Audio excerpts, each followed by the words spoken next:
Bonjour à toutes et à tous et bienvenue dans Cinefiles pour une nouvelle critique du deuxième volet de l'adaptation Death Note japonaise, Death Note 2 The Last Name, sorti en 2006 de Shusuke Kaneko, suite du premier film que je vous avais déjà critiqué. Vous pouvez aller voir cette vidéo précédente.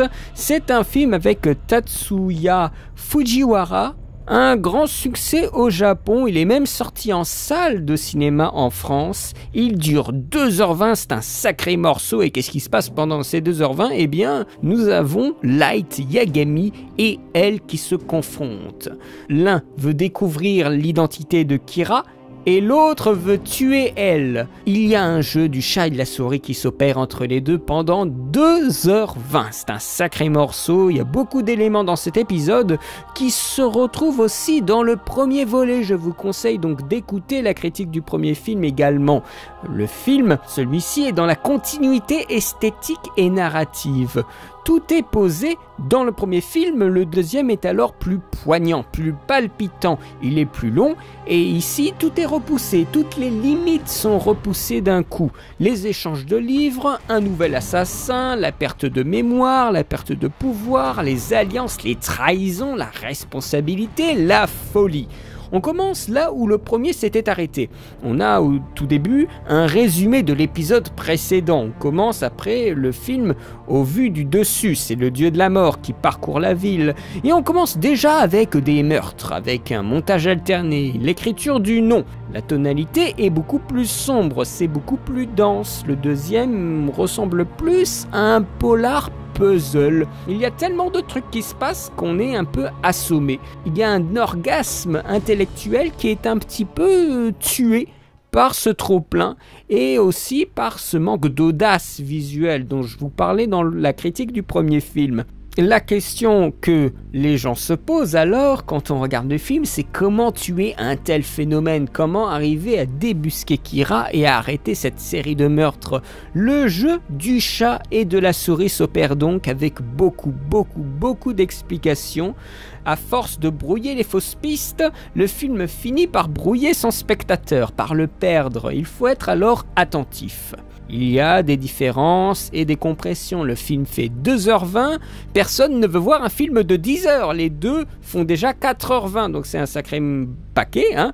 Donc il y a une condensation, il y a une compression, il y a aussi à faire avec un plus petit budget. Le combat d'échecs entre Light Yagami et elle remplace le duel de tennis.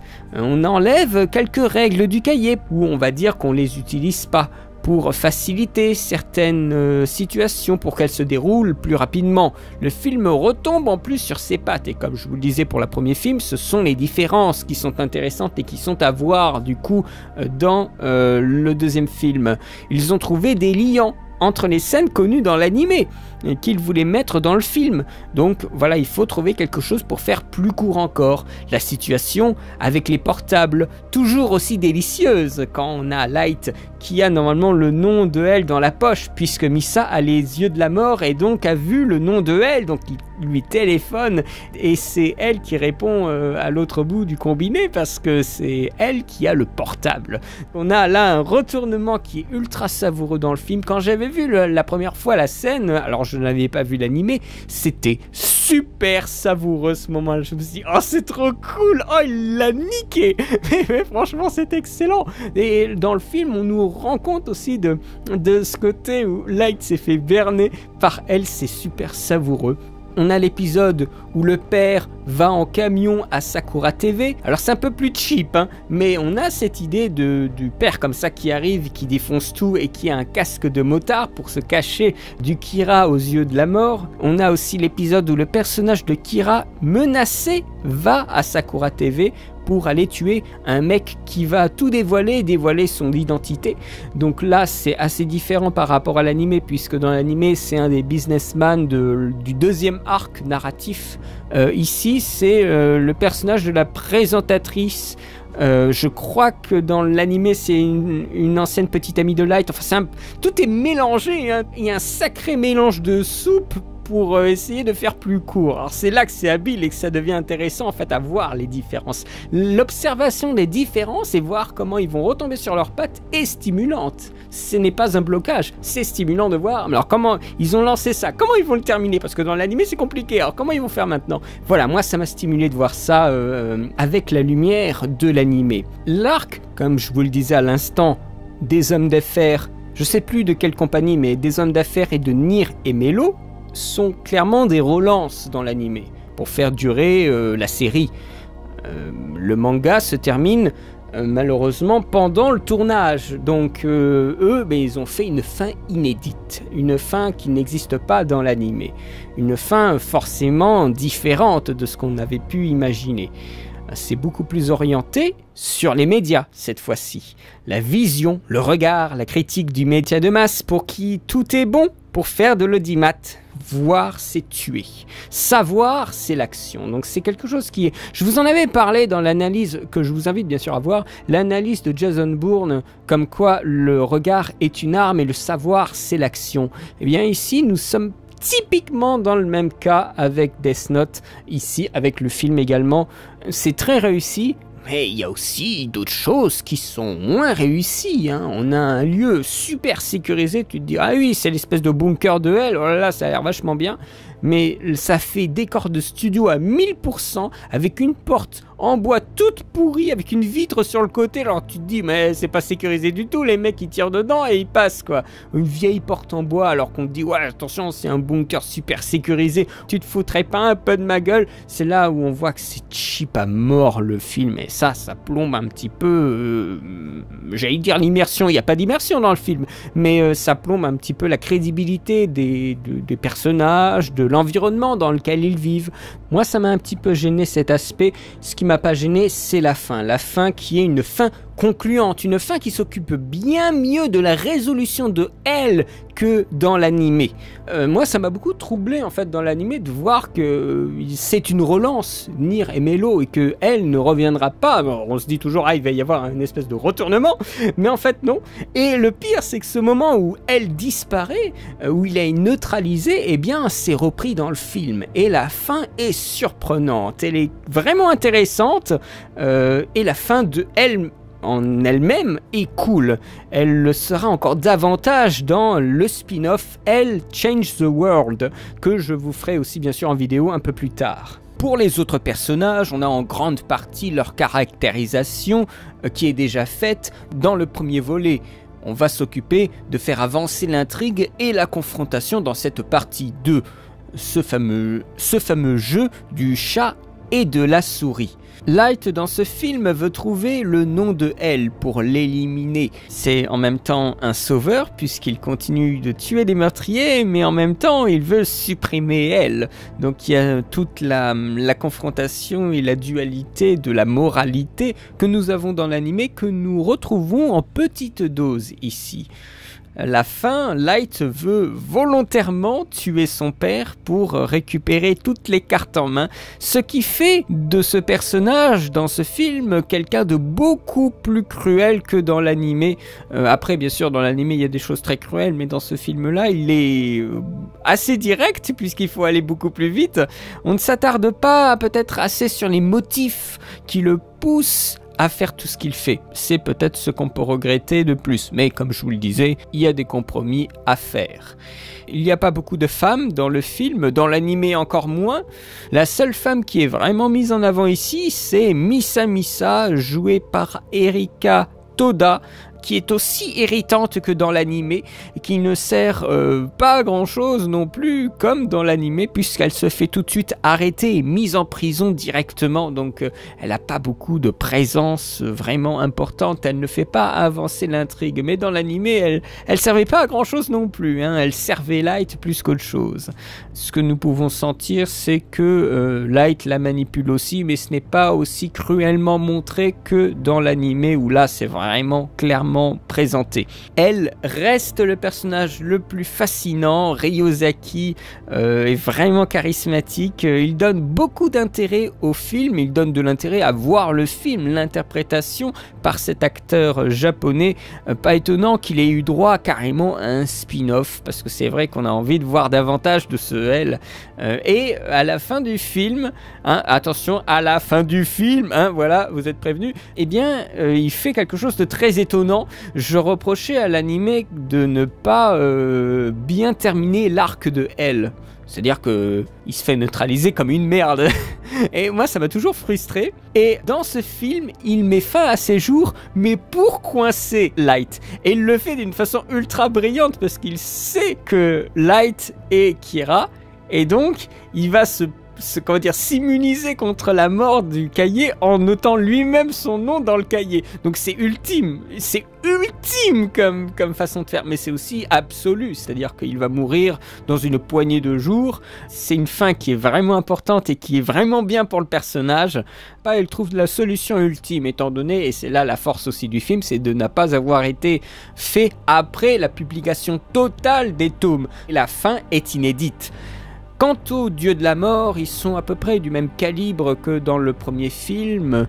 Ryuk est un comique un peu taquin, un peu enfoiré sur les bords, surtout à la fin, et Rem est loyal et a de la compassion, puisque c'est le dieu de la mort de Misa, qu'il aime beaucoup, et bien sûr, son destin est très lié à ce qui va lui arriver dans l'animé. Par contre, il est encore moins bien fait que Ryuk. Si vous vous dites que Ryuk, il est pas bien fait, Rem, c'est assez horrible.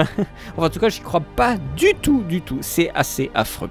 Je parle de c'est assez affreux, mais c'est que le film est du même calibre que le premier film, il est fait avec sobriété, c'est une réalisation académique télé, pas très inspirée. Aux États-Unis, on est habitué à voir une réalisation agressive, avec plein de plans, où ça bouge beaucoup, mais ici c'est très posé. J'aurais peut-être souhaité un changement, étant donné que le directeur de photographie a changé, celui du premier était mort, et en fait ça n'a rien changé du tout. Au deuxième, c'est tout aussi fade, c'est même peut-être plus fade encore que le premier film. C'est vraiment dommage.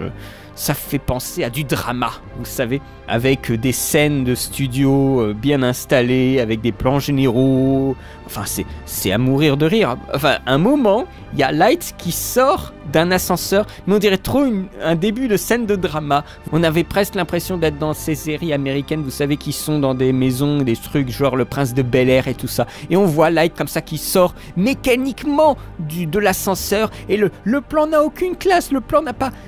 On voit très bien que c'est un mouvement de grue qui recule pour montrer l'espace. C'est dégueulasse, ça, c'est de la série télé, mais qui se voit à 100 millions de kilomètres. C'est fade et ultra théâtral. C'est comme le premier film, c'est du même niveau.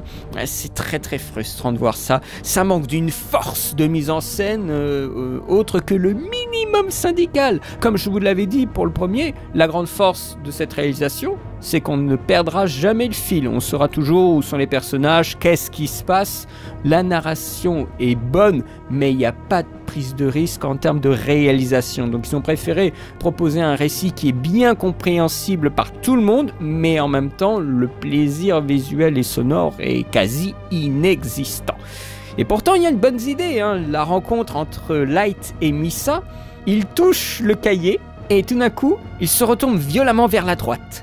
Et après, nous avons un mouvement de caméra et on voit Rem. Et il n'y a pas de sound design, il y a juste le bruit un peu du quartier avec un ou deux chiens derrière. Il y a un silence de mort. Et c'est excellent ce plan-là. C'est cette espèce de mouvement comme ça dans le silence et on voit tout d'un coup une apparition effrayante.